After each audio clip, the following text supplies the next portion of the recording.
Olá, boa noite, sejam bem-vindos à nossa live de aquecimento do workshop Telemedicina na Prática. Aqui eu falo como os médicos podem iniciar na telemedicina, ampliar seus atendimentos e conquistar mais liberdade. Eu sou Asdrubal César, sou médico, especialista em medicina de família, professor universitário e educador. E o tema de hoje é os 3 anos da liberação da telemedicina no Brasil, a evolução de 2020 até agora 2023. Então, vamos juntos aí nessa jornada. E hoje é uma live muito especial, porque amanhã, dia 20 de março, iniciará o workshop Telemedicina na Prática, onde você pode fazer a sua inscrição aqui no link da bio ou na descrição desse vídeo, um evento exclusivo para médicos, 100% online e gratuito. E, sim, já é na segunda-feira.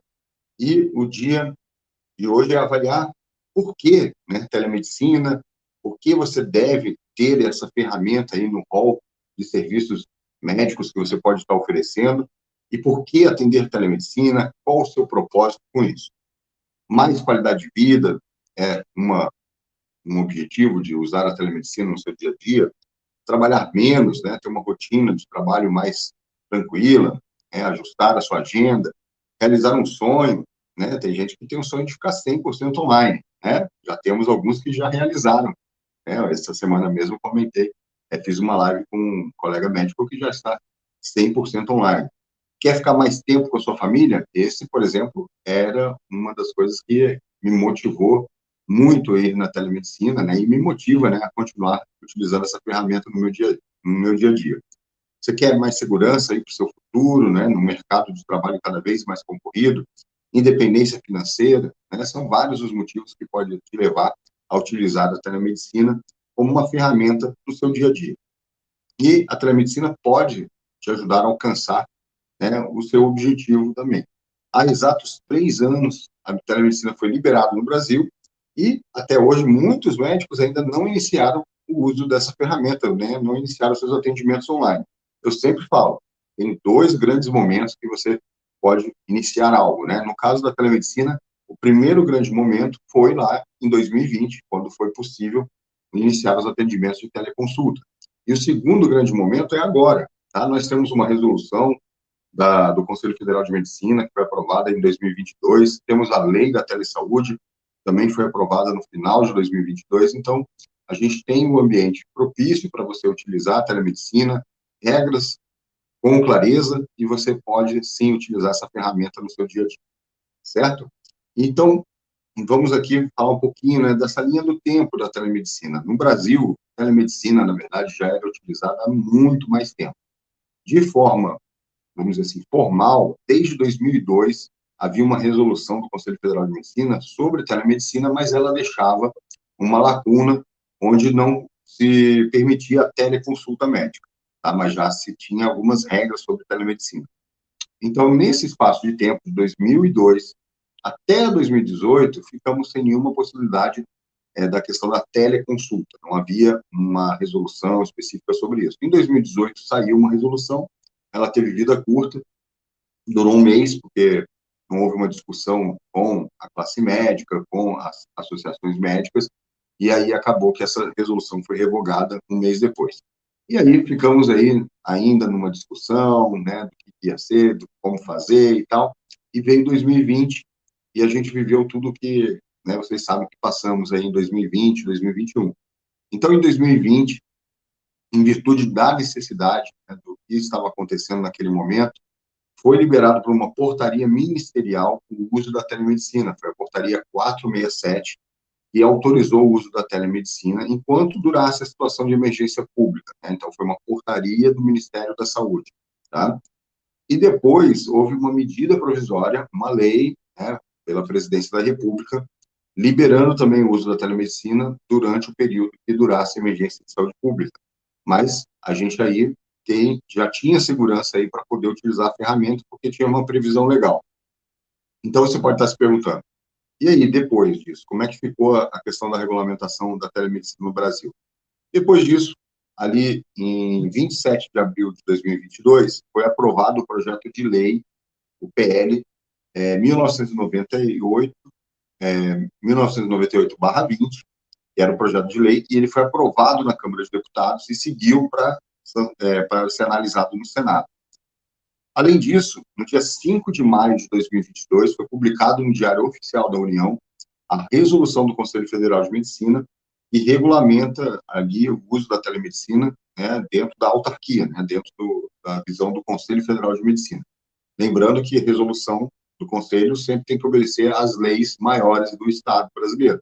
Tá? Então, a resolução veio já feita, observando o que poderia ser aprovado naquela lei da telesaúde que eu falei há pouco, né? A lei 1900, o projeto de lei 1998/20.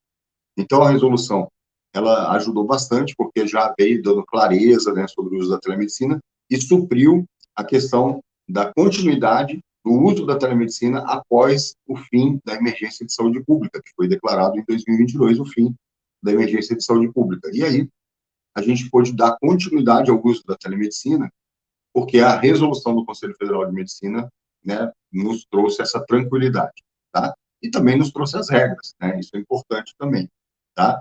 Então, esse ponto foi importante. E antes de falar aqui da lei, né, que saiu, eu vou convidar aqui o pessoal que está no Instagram, pode vir para o YouTube, tá? Lá tem um chat também, vocês podem deixar perguntas, que ao final da live eu vou responder. E também, quem ainda não foi lá para o YouTube, né, não conhece o canal, aproveita, se inscreve no canal, ativa as notificações, porque a gente sempre tem assuntos, né, muito relevantes para a questão da telemedicina. Hoje eu falo que maior conteúdo de vídeos de telemedicina está no canal Telemedicina na Prática, tá? E também, além de telemedicina, vocês vão ver que a gente fala muita coisa além da telemedicina, que também permeia o nosso dia a dia como médico, tá? Então, pessoal, como eu ia falando, a lei que foi sancionada no final de 2020, no dia 28 de dezembro, foi a Lei 14.510, e a Lei da Telesaúde. Essa lei, ela regulamenta não só a telemedicina, mas todo o exercício da telesaúde no Brasil, como, por exemplo, as outras profissões, por exemplo, teleenfermagem, telefisioterapia, telenutrição, telepsicologia, e a telemedicina também está embarcada nessa lei. A lei original, essa lei 14.510, ela veio lá daquele PL 1998/20, tá? Então, ela veio sendo construída e foi sancionada no dia 28 de dezembro de 2022, certo? Então, a gente tem lei, a gente tem resolução do Conselho Federal de Medicina, isso nos traz clareza e segurança para poder utilizar a ferramenta, tá? Então, a gente pode dizer que a telemedicina é permanente no Brasil. Passou aquele período que ela estava provisória, aquele momento de emergência de saúde pública, então ela é permanente. Então, nós, como médicos, a gente precisa absorver essa ferramenta que é a telemedicina no nosso dia a dia. A telemedicina é que nem um estetoscópio, um aparelho de ultrassom, um equipamento que você está utilizando para prestar o serviço médico, tá? Então, alguns médicos estão ainda observando, esperando para ver qual será o futuro da telemedicina. E eu digo que esses que estão ainda observando estão deixando a carruagem da história passar, tá? Porque já faz 3 anos que a gente pode utilizar a telemedicina, muitos médicos já começaram a utilizar lá desde 2022, desde 2020, né? Puderam iniciar seus atendimentos de teleconsultas, ampliar seus atendimentos, isso aconteceu comigo, né? Eu introduzi o uso da telemedicina assim que possível e logo vi também os benefícios, né, para a minha atuação como médico e para os meus pacientes. E, além disso, eu sinto que, para o meu consultório, porque eu uso o modelo híbrido, né, eu utilizo a telemedicina e também tenho um consultório presencial. Então, eu uso dentro do meu consultório a telemedicina também, ofereço como retorno para o paciente, né, para manter o acompanhamento, telemonitoramento, que eu tenho muitos pacientes crônicos, né. Então, a telemedicina, para mim, é uma ferramenta muito útil de também relação médico-paciente, de manutenção da minha boa relação médico-paciente, da continuidade ao acompanhamento do paciente, e também a telemedicina proporciona que eu formalize aquelas consultinhas, né, que eu chamo de corredor, que o pessoal às vezes te procura, manda uma mensagem, né, tem uma dúvida, e você às vezes dá uma orientação, alguma coisa assim. Isso é ato médico. Hoje a gente precisa respeitar o que está dentro da resolução, e se você faz uma interação online com o paciente, você está praticando um ato médico, e isso é telemedicina. Então, é aconselhável que você faça tudo como manda o protocolo, que é registro das informações, fazer um prontuário sobre esse atendimento, tá? Se você emitir um documento ou der uma orientação, faça isso por um documento médico eletrônico, né? Uma receita médica eletrônica, por exemplo, com a sua assinatura digital. Isso é o que é correto fazer. E a telemedicina traz essa oportunidade de você formalizar os seus atendimentos e também receber os seus devidos honorários pelo seu serviço prestado. Afinal de contas, é teu conhecimento, é teu tempo e é a tua responsabilidade como médico, tá? E o conhecimento é o mesmo, né, que você tem, né, que você aprendeu na faculdade de medicina, na sua especialização, é o mesmo conhecimento que você utiliza no consultório presencial, você também está utilizando na telemedicina. E a telemedicina, além do conhecimento, vamos dizer assim, clássico, você precisa aprender algo novo, né? Precisa se capacitar para fazer telemedicina, ter as ferramentas corretas para fazer telemedicina, e por isso também é justo que você tenha a sua remuneração, seus honorários médicos, pelo atendimento online, tá? Porque muita gente acha, mas o atendimento é à distância, como eu falei, responsabilidade é a mesma, ato médico é igual, tá? E outra oportunidade que veio é que, com a resolução, a lei também deixou aberto para que o médico e o paciente possam optar, inclusive, pela primeira consulta por telemedicina, tá? E você pode atender pacientes de qualquer lugar do Brasil. Basta você ter a sua inscrição no CRM, tá? Então, médico brasileiro, tendo inscrição no CRM, né? Médico formado no exterior, que fez revalida e tem inscrição no CRM, pode utilizar a telemedicina para atender pacientes do Brasil inteiro, tá?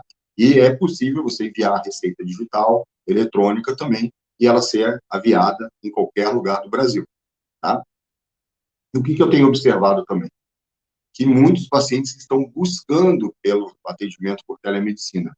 Essa geração mais nova, né, de nativos digitais, eles já querem o primeiro atendimento por telemedicina, tá? Então, eles querem saber antes, né, quem é o médico, como é que é, fazer a entrevista clínica, e aí saber se precisa ou não se deslocar para um atendimento presencial. Já é uma tendência.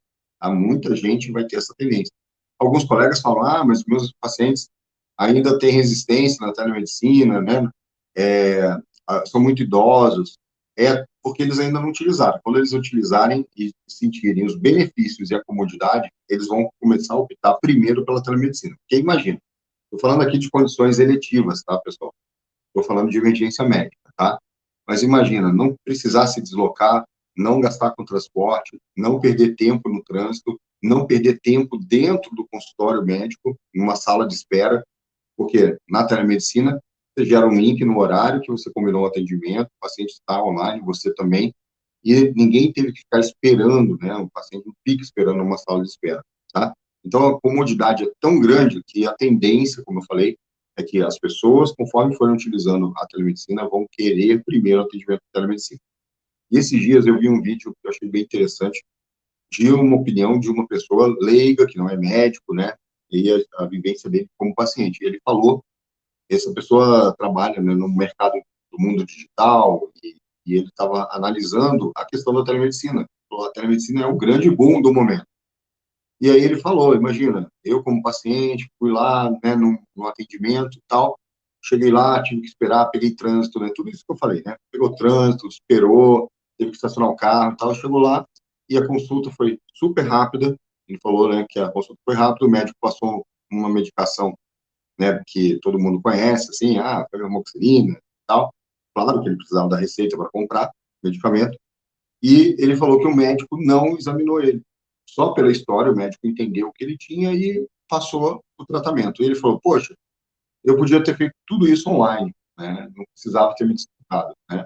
Então, veja que cada vez mais essa situação vai ser questionada. Quando o paciente vai no atendimento presencial e não é examinado, ele vai falar, poxa, por que eu preciso vir aqui?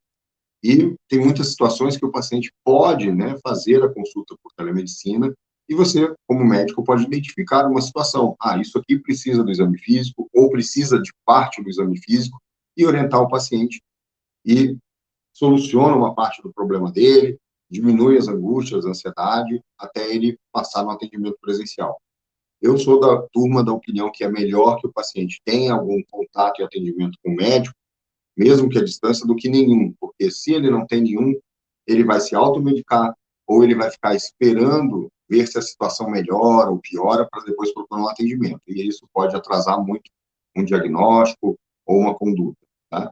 Então, eu sou muito favorável ao uso da telemedicina em diversas situações, tá? Bom, como a gente está falando aqui também sobre o uso, né, da telemedicina, vou, antes de comentar aqui, o colega comenta aqui, né, o Rubens, nosso grande amigo, está sempre nos acompanhando, sobre a famosa consulta de corredor, né, que eu falo, né, eu dou aula de semiologia, e lá na primeira aula que eu dou de anamnese, né, eu comento com os alunos, olha, pessoal, no futuro vocês vão ser muito procurados assim, no futuro nem tanto, né, já como estudante de medicina é muito comum. Ah, tá no elevador, aí tem um vizinho, já puxa um exame, pega ali pro cara e fala, ó, o que é isso aqui que deu nesse exame, né? Ou você está lá na enfermaria, passando visita e tal, aí uma pessoa que trabalha no hospital, um funcionário, ah, doutor, doutora, ah, meu filho está assim, está assado, conta a história e quer uma opinião tua. Isso são consultinhas de corredor, né? Eu chamo isso de consultinhas de corredor. Só que essas consultinhas de corredor, favorzinhos, eles são muito perigosos, né? Porque você não tem a visão todo e não tem uma visão organizada daquela história do paciente. Por isso que a telemedicina traz essa oportunidade de você formalizar esse atendimento e registrar. Porque essas consultinhas de corredor, elas passaram para onde? Para o WhatsApp.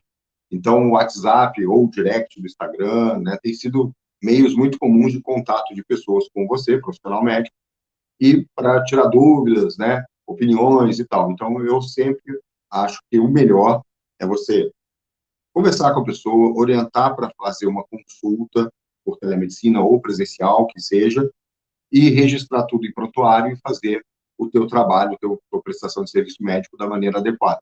E com isso também você ter os seus honorários médicos que são justos pelo teu trabalho, conhecimento e responsabilidade, tá? Bom, tem perguntas aqui no Instagram também, eu vou responder mais à frente. Continua acompanhando aqui, tá? Medicina 1327, né?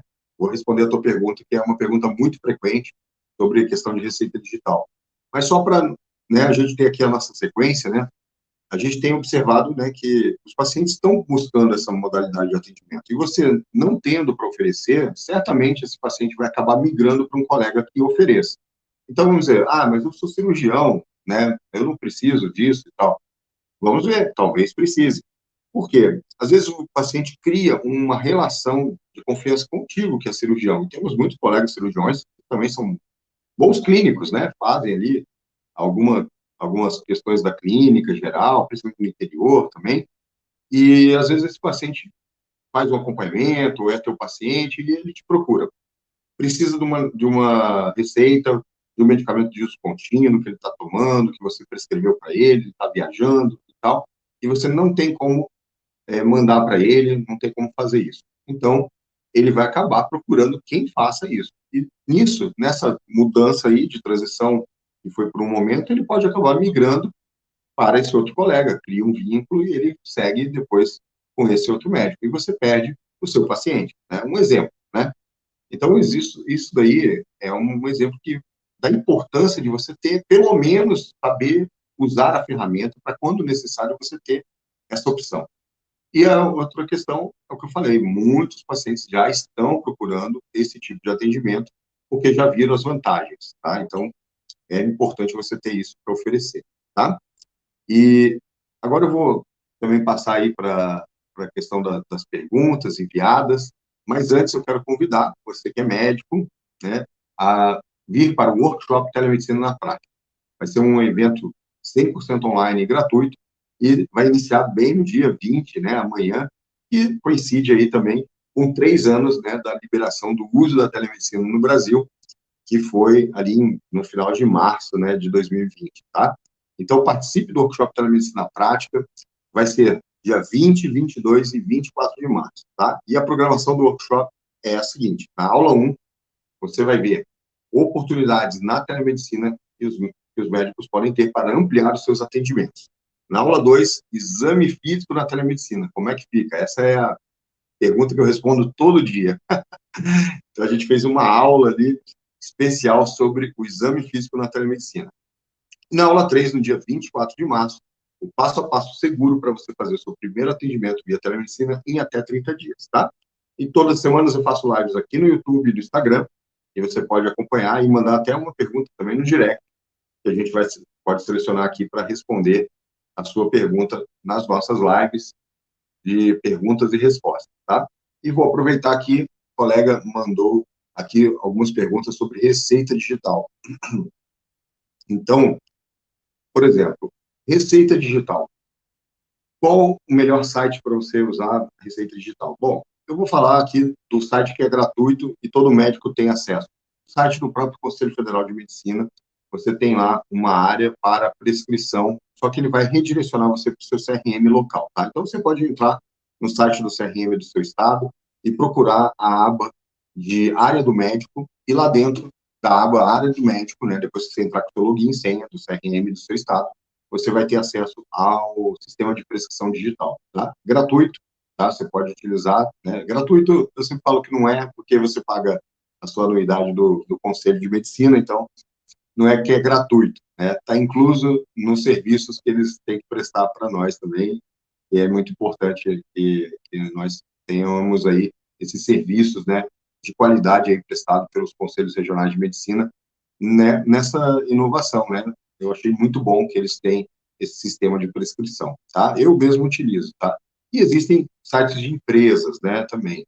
Alguns são gratuitos, outros pagos, e muitos prontuários eletrônicos integram com alguns sistemas de prescrição digital, tá? Então, por exemplo, eu uso no meu dia a dia o prontuário eletrônico da Amplimed. Lá tem uma integração com um sistema de prescrição digital da Memed, e aí lá dentro mesmo eu faço minhas prescrições, envio e já fica armazenado no prontuário do paciente. É muito prático e é muito bom, isso também é importante, né? E também a pergunta sobre os ansiolíticos. As receitas digitais no Brasil, elas podem ser emitidas para medicamentos não tarjados ou medicamentos tarjados, tarja vermelha, e medicamentos tarjados de tarja vermelha com retenção de receita, tá? As receitas de tarja preta, medicamentos tarja preta, retinoides, tá? E outros medicamentos que o receituário é aquele numerado liberado pela vigilância sanitária do seu município ou estado, esses não podem ser enviados via digital, tá? Mas veja bem que a maioria dos medicamentos que a gente utiliza no dia a dia podem, tá? Então, eu acho importante você dominar aí um sistema de prescrição digital, porque vai te ajudar bastante, tá bom? Mas eu falo um pouco, né, no workshop um pouco mais sobre isso, e dentro do curso de formação telemedicina na prática, a gente fala também para as especialidades que precisam mais de como você pode solucionar aí essa equação aí, tá? Então, especialidades como endócrino, né, psiquiatria, até a neurologia também, que utiliza alguns medicamentos, tem uma maneira de você poder prescrever, né, esses medicamentos e combinar com o seu paciente como é que ele vai receber a receita, tá? Então, por exemplo, diazepam, né, que ele citou ali, não pode ser prescrito de forma digital, tá bom? Mas, colega, acompanha aí o workshop Telemedicina na Prática, que você vai ver muito sobre isso também, e também, dentro do curso de formação Telemedicina na Prática, né, a gente tem uma aula sobre prescrição digital, tá? E vamos ver aqui também se tem outras perguntas, tem comentários aqui, né? Isso aí, doutor Rubens, comenta que a telemedicina é uma comodidade para o paciente, realmente, é muito, muito vantajoso, tá? E o que eu queria também falar para vocês é o seguinte, novamente, né? Lembrar que o melhor momento para começar na telemedicina foi lá em 2020, que foi liberado o uso e foi ali o melhor momento. E o segundo melhor momento é agora, tá? A gente tem resolução, tem legislação e você pode utilizar a telemedicina no seu dia a dia. E por que agora também é o melhor momento? Porque ainda não são a maioria dos médicos que utilizam a telemedicina, são a minoria dos médicos. E você vai ter um diferencial para ofertar para o seu paciente no mercado de trabalho cada vez mais concorrido. A previsão é que em 2035, né, segundo um estudo do Conselho Federal de Medicina e se não me engano foi da USP, é que a gente chegue a 1 milhão de médicos registrados no país, em atividade. 1 milhão de médicos em atividade. Tá? Então, a gente está hoje com cerca de um pouco mais de 500 mil. Tá? Então, a gente vai dobrar esse número, né, de médicos em uma década. Né? Coisas assim, que a população brasileira não vai dobrar de número de pessoas em uma década. Tá? Então, o crescimento da demografia médica, da população médica no Brasil vai ser, né, exponencial. Então, você precisa estar preparado para ter diferenciais, e a telemedicina é um dos diferenciais que você pode estar oferecendo.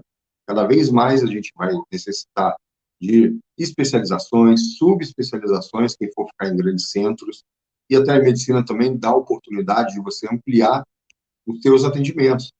E você, por exemplo, você pode ser um médico especialista numa área que, dependendo da sua especialidade, seria melhor você ficar numa metrópole, numa capital. E o seu perfil é de morar numa cidade menor, de interior. Você está buscando trocar aquela vida, às vezes, agitada de uma capital por uma vida de uma cidade média, mais tranquila. Só que você, às vezes, vai ter uma diminuição na sua demanda de pacientes de consultório, porque a sua especialidade é muito específica e, de repente, não tem público, né? Mas com a telemedicina, você pode manter, né, a tua amplitude, vamos dizer assim, de atendimentos para o Brasil todo. Tá? E você pode escolher onde você quer morar. Tá? Então, um exemplo, né? Eu gosto muito do exemplo do médico especialista em genética médica, né? Que é uma especialidade rara. E, geralmente, esses médicos, eles estão nas capitais ou em polos de saúde, né? Então, eu lembro que, até pouco tempo atrás, aqui na minha cidade, não tinha um médico geneticista. E eu conheço ele, né? Ele veio para cá e fiz uma amizade com ele. E o perfil, né? Ele também não queria morar numa cidade grande, ele não queria mais ficar numa metrópole, e ele buscou o interior, né? E ele queria também, né, o interior de Santa Catarina. E ele pode, muito bem, aqui é uma região que tem uma demanda grande, mas ele pode também atender pacientes de fora, porque ele pode utilizar a telemedicina.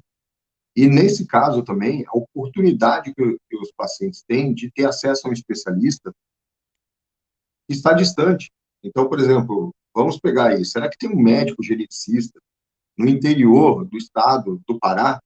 Eu acredito que não tenha, né? Só deve ter na capital. O estado do Pará é enorme, né? Então, você vai ter que estar deslocando, às vezes, um paciente até a capital para fazer uma consulta, né? Hoje, com a telemedicina, você pode fazer uma teleinterconsulta, onde um médico pediatra, por exemplo, um médico especialista em medicina de família, está lá com aquela criança no interior, e o médico geneticista, por exemplo, está na capital, num link online, ao vivo, né, de maneira síncrona, fazendo essa consulta, né, via telemedicina, junto com outro médico que está presente ali, que pode fazer o exame físico, relatar o que está fazendo de ausculta, testar reflexos, por exemplo. Então, você tem essa possibilidade de dar mais acesso às pessoas ao serviço especializado de saúde, tá? Então, é muito bom, né? Aqui o colega também está comentando sobre pedido de exames, né? Atestado médico, né? Então, sim, você pode fazer essas solicitações também por telemedicina, tá? Atestado médico, você pode fazer os atestados. É tudo como na medicina presencial, o discernimento, as decisões você tem que tomar. Eu vou dar esse atestado, eu consigo avaliar o paciente, me sinto seguro para dar um atestado para ele, você pode fazer, não existe nenhuma proibição de atestados médicos, somente em relação ao ASO, tá? Que é aquele atestado da medicina ocupacional, tá? Esse atestado ainda não chegou ao seu consenso de poder ser emitido por telemedicina, tá? Mas os outros atestados médicos, documentos médicos, receitas e tal, exceto aquelas, né, que eu falei, numeradas, podem ser enviadas por documento médico. Lembrando que não é qualquer documento que você vai fazer. Você não vai tirar uma foto, né, de um receituário escrito à mão, assinado e carimbado, e mandar essa foto e ela vai ter validade. Não tem validade nenhuma, tá? O que vale é um documento digital assinado com certificado eletrônico, tá? Chave ICP Brasil, senão não vale nada, tá bom? E solicitação de exames laboratoriais, de imagem, a mesma coisa, tá? Você pode emitir esses documentos, tá? Falar em radiologia é uma das modalidades mais antigas aí utilizadas no Brasil, né? A teleradiologia e na cardiologia o eletrocardiograma foi a primeira experiência, vamos dizer assim, formalizada de uso da telemedicina no Brasil, foi com os laudos de eletrocardiograma à distância, que eram enviados por fax, tá? Eu vi isso aí. Tem muita gente que está assistindo aqui, né, que não sabe nem o que é um fax, né? Tem um colega, né, o Dr. Rubens, falou que tem um aparelho de fax ainda. Dr. Rubens, me manda uma foto do aparelho de fax, por favor. Tenho que botar no meu material, tá? O pessoal vê o que é um fax. Outro dia eu dei aula na Faculdade de Medicina, comecei a falar, e aí o pessoal enviava o eletrocardiograma por fax, aquela garotada toda me olhando, eu, fax e tal, e eu falei, eu estou vendo aqui que vocês estão com uma cara estranha, vocês sabem o que é um fax? E a maioria não sabia. Eu falei, tinha 40 alunos na sala, eu falei, quem sabe o que é um fax? Aí uns 3 levantaram a mão só. Aí eu falei, gente, que vergonha. Eu já estou numa geração que fala de coisas que os outros não conhecem. Obrigado aqui, o Medical Prime Saúde, obrigado pelo comentário. Isso aí, a telemedicina vem para democratizar o acesso à saúde, muito bem, tá? Então, pessoal, se você quer saber mais aí sobre telemedicina, ter insights de como a telemedicina pode te ajudar no seu dia a dia, venha para o workshop Telemedicina na Prática, faça sua inscrição no link da bio ou na descrição desse vídeo. Te aguardo, até mais e muito bem, uma boa semana para todos vocês que nos acompanharam aqui. Um abração para os grandes amigos que estão aqui sempre conosco, tá? Tchau, um abraço.